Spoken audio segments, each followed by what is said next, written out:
श्री भगवान बोले, जो पुरुष कर्म का आश्रय न लेकर करने योग्य कर्म करता है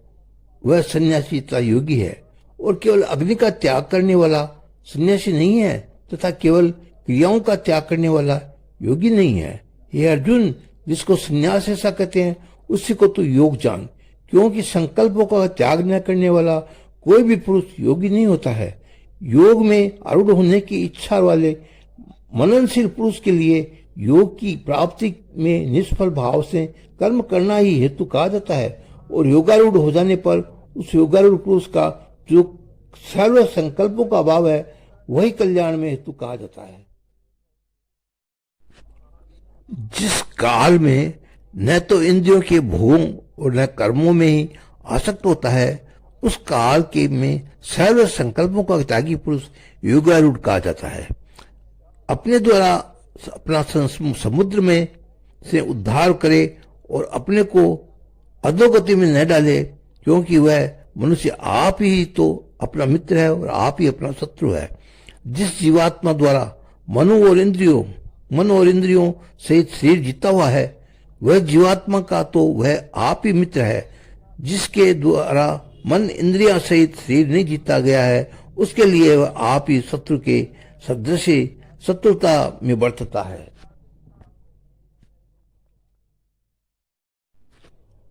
सर्दी गर्मी और सुख दुख आदि में तथा मान और अपमान में जिसके अंतःकरण में की वृत्तियां भली भांति शांत है, ऐसे स्वाधीन आत्म वाले पुरुष के ज्ञान में सच्चिदानंद परमात्मा सम्यक प्रकार से स्थित है, अर्थात उसके ज्ञान में परमात्मा के सिवाय कुछ है ही नहीं।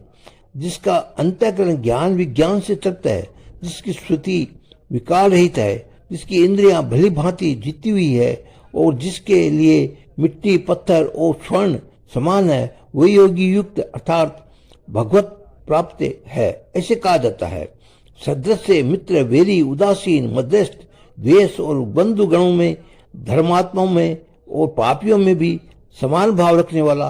अत्यंत श्रेष्ठ है। तब मन और इंद्रियों सहित शरीर को वश में रखने वाला व्यक्ति आशा रहित और संग्रह रहित योगी अकेला ही एकांत स्थान में स्थित होकर आत्मा को निरंतर परमात्मा में लगाए। शुद्ध भूमि में जिसके ऊपर क्रम से कुशा वृक्षाला और वस्त्र बिछे हो और जो न बहुत ऊंचा हो और न बहुत नीचा हो, ऐसे अपने आसन को स्थिर स्थापना करे। उस आसन पर बैठकर चित्त और इंद्रियों की क्रियाओं को वश में रखने हुए मन को एकाग्र करके अंतःकरण की शुद्धि के लिए योग का अभ्यास करे। काया सिर और गले को समान एवं अचल धारण करके और स्थिर होकर अपनी नासिका के अग्रभाग पर दृष्टि जमाकर अन्य दिशाओं को न देखता हुआ ब्रह्मचारी व्रत के लिए में स्थित भय रहित तथा भली भांति शांत अंतःकरण वाला सावधान योगी मन को रोककर मुझ में चित्त वाला और मेरे प्राण होकर स्थित हुए वश में किए हुए मन वाला योगी इस प्रकार आत्मा को निरंतर मुझे परमेश्वर के स्वरूप में लगाता हुआ मुझ में रहने वाली परमानंद की पराकाष्ठा इस शांति को प्राप्त होता है।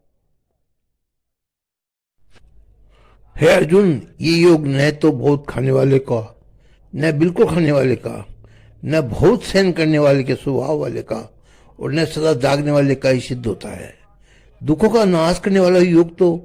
तथा योग्य आहार विहार करने वाले का, कर्मों में तथा योग चेष्टा करने वाले का और तथा योग्य सोने तथा जागने का ही सिद्ध होता है। अत्यंत ध्वस्त में किया हुआ चित्त जिस काल में परमात्मा में ही भली भांति स्थित हो जाता है, उस काल में संपूर्ण भोगों में स्पृह रहित पुरुष योग युक्त है, ऐसा कहा जाता है। जिस प्रकार वायु रहित स्थान में स्थित दीपक जलायमान नहीं होता, वैसे ही उपमा परमात्मा के ध्यान में लगे हुए योगी के जीते हुए चित्त की कही गई है। योग के अभ्यास से निरुद्ध चित्त जिस अवस्था में उपरांत हो जाता है और जिस अवस्था में परमात्मा के ध्यान से शुद्ध हुई सूक्ष्म बुद्धि द्वारा परमात्मा को साक्षात करता हुआ सच्चिदानंद परमात्मा ही संतुष्ट है, इंद्रियों से अतीत केवल शुद्ध हुई सूक्ष्म बुद्धि द्वारा ग्रहण करने योग्य जो अत्यंत आनंद है, उसको जिस अवस्था में अनुभव करता है और जिस अवस्था में स्थित ये योगी परमात्मा के स्वरूप में विचलित होता ही नहीं। परमात्मा की प्राप्ति रूप जिस लाभ की प्राप्ति होकर उससे अधिक दूसरा कुछ भी लाभ नहीं मानता और परमात्मा प्राप्ति रूप जिस अवस्था में स्थित होगी बड़े भारी दुख से भी चलायमान नहीं होता, जो दुख रूप संसार के संयोग से रहित है तथा जिसका नाम योग है, उसको जानना चाहिए। वह योग न उगताए हुए अर्थात धैर्य और उत्साह युक्त चित्त से निश्चय पूर्वक करना चाहिए। संकल्प से उत्पन्न होने वाली संपूर्ण कामनाओं को निश्चय रूप से त्याग कर और मन के द्वारा इंद्रियों के समुदाय को सभी ओर से भली भांति रोक कर कम कम से अभ्यास करता हुआ उपरति को प्राप्त हो, धैर्य युक्त बुद्धि के द्वारा मन को परमात्मा में स्थिर परमात्मा के सिवा और कुछ भी चिंतन न करे। यह स्थिर न रहने वाला और चंचल मन जिस जिस शताब्दी विषय में के निमित्त से संसार में विचरता है, उस विषय से रोक कर यानी हटाकर इसे बार बार परमात्मा में ही विषय से निरुद्ध करें, क्योंकि जिसका मन भली प्रकार शांत है, जो पाप से रहित है और जिसका रजोगुण शांत हो गया है, ऐसे सच्चिदानंद ब्रह्म के साथ एक ही भाव हुए योगी को उत्तम आनंद प्राप्त होता है।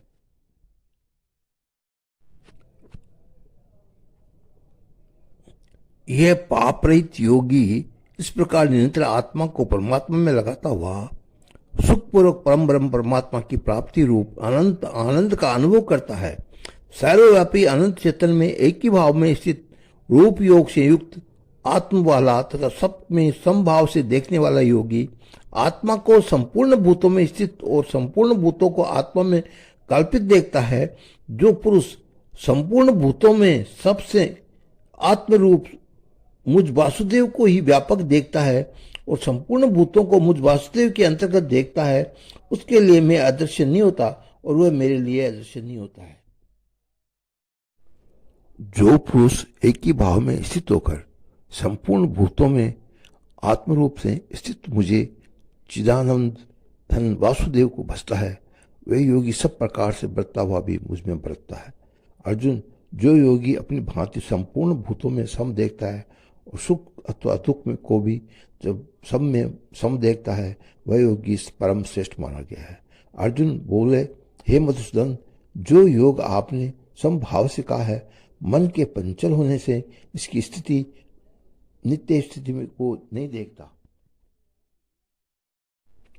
क्योंकि हे श्री कृष्ण, ये मन बड़ा चंचल है, प्रथम स्वभाव वाला, बड़ा दृढ़ और बलवान है, इसलिए उसका बस में करना मैं वायु को रोकने की भांति अत्यंत दुष्कर मानता हूँ। श्री भगवान बोले, हे महाबाहु, निसंदेह मन चंचल और कठिनता से बस में करना वाला है। हे कुंती पुत्र अर्जुन, ये अभ्यास और वैराग्य से वश में होता है। जिसका मन वश में जिस किया हुआ वह नहीं है, ऐसे पुरुष द्वारा योग दुष्प्राय है और वश में किए हुए मन वाले प्रयत्नशील पुरुष द्वारा साधन से उसका प्राप्त होना सहज है। ये मेरा मत है। अर्जुन बोले, श्री कृष्ण, जो योग में श्रद्धा रखने वाला किंतु सेमी नहीं है, इस कारण जिसका मन अंत काल में योग से विचलित हो गया है, ऐसा साधक योग की सिद्धि की अर्थात भागवत साक्षात्कार को न प्राप्त होकर किस गति को प्राप्त होता है? हे महाभाव, क्या वह भगवत गति के मार्ग से में मोहित होकर आश्रय रहित पुरुष छिन्न भिन्न बादल की भांति दोनों ओर से भ्रष्ट होकर नष्ट हो तो नहीं हो जाता? श्री कृष्ण बोले, मेरे इस संशय को संपूर्ण रूप से छेदन करने के लिए आप योग्य हैं, क्योंकि आपके लिए आपके सिवा दूसरा इस संशय को छेदन करने वाला मिलना संभव नहीं है। श्री भगवान बोले, हे पार्थ, उस पुरुष का न तो इस लोक में नाश होता है और न परलोक में ही, क्योंकि हे प्यारे, आत्मोद्धार के लिए अर्थात भगवत प्राप्ति के लिए कि कर्म करने वाला कोई भी मनुष्य दुर्गति को प्राप्त नहीं होता। योग भ्रष्ट पुरुष पुण्यमानों के लोकों में को अर्थात स्वर्ग आदि उत्तम लोकों को प्राप्त होकर उनमें बहुत वर्षों तक निवास करके फिर शुद्ध आचरण करके श्रीमान पुरुषों के घर में जन्म लेता है। अथवा वैराग्यवान पुरुष उन लोगों में न जाकर ज्ञानवान योगी की कुल में जन्म लेता है। परंतु इस प्रकार भी जो ये जन्म है जो संसार में निसंदेह अत्यंत दुर्लभ है। वहां उस पहले शरीर में संग्रह किए हुए बुद्धि संयोग को अर्थात समुद्धि रूप योग के संस्कारों को अनायास ही प्राप्त हो जाता है और हे कुरुनंदन उसके प्रभाव से वह फिर परमात्मा की प्राप्ति रूप सिद्धि के लिए पहले से ही बढ़कर प्रयत्न करता है। वह श्रीमान के घर में जन्म लेने वाला योग भ्रष्ट पराधीन हुआ भी सब उस पहले के अभ्यास में ही निसंदेह भगवान की ओर आकर्षित हो जाता है तथा संबुद्धि रूप योग का जिज्ञासु वेद में कहे हुए सकाम कर्मों के फल को उल्लंघन कर जाता है। परंतु प्रयत्न पूर्वक अभ्यास करने वाला योगी तो पिछले अनेक जन्मों के संस्कार बल से इसी जन्म में प्रसिद्ध होकर संपूर्ण पायों से रहित होकर फिर तत्काल ही परम गति को प्राप्त हो जाता है। योगी तपस्वियों से श्रेष्ठ है, शास्त्र ज्ञानियों से भी श्रेष्ठ है माना गया है और सकाम कर्म करने वालों से भी योगी श्रेष्ठ है। इसे हे अर्जुन तू योगी हो। संपूर्ण योगियों में भी जो सदावान योगी मुझ में लगे हुए अंतरात्मा से मुझको नियंत्रण बसता है वह योगी मुझे परम श्रेष्ठ मान्य है।